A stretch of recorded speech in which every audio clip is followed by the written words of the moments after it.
Лейлек районунун Жаңы Жер аймагынын Арка 2 айылында милициянын аймактык пункты ачылды. Бул тууралуу Баткен облустук милициясынын басма сөз кызматы билдирет.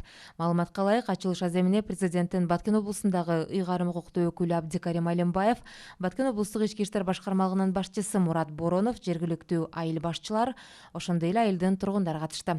Алгач Абдикарим Алимбаев жыйналган элге милициянын азыркы учурдагы аткарган иштерине жакшы басын берип, эл менен милициянын ортосундагы ынтымакты бекемдөө үчүн ишеним керектигин, ошондой эле түйшүктүү жумушта коомдун коопсуздугун сактоо маанилүү экендигин айтып өттү.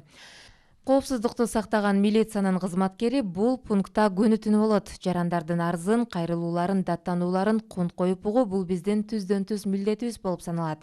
Кайсы гана учурда кайрылбаңыз, милиция кызматкерин ушул жерден жолуктурасыз, деди Баткен облустук милициясынын башчысы Мурат Боронов. Ошондой эле милиция кызматкерлерине Арка 2 айыл тургундарынын жергиликтүү бийлик өкүлдөрүнүн кошкон салымы, көрсөткөн жардамы жана кызматташтыгы үчүн терең ыраазычылыгын билдирип, сыйлыктарды тапшырды. Себеби кылмыштуулук менен күрөшүүдө милициянын ишмердүүлүгүн жакшыртуу максатында аталган милициянын аймактык пунктунун курулушуна жакындан жардам берген.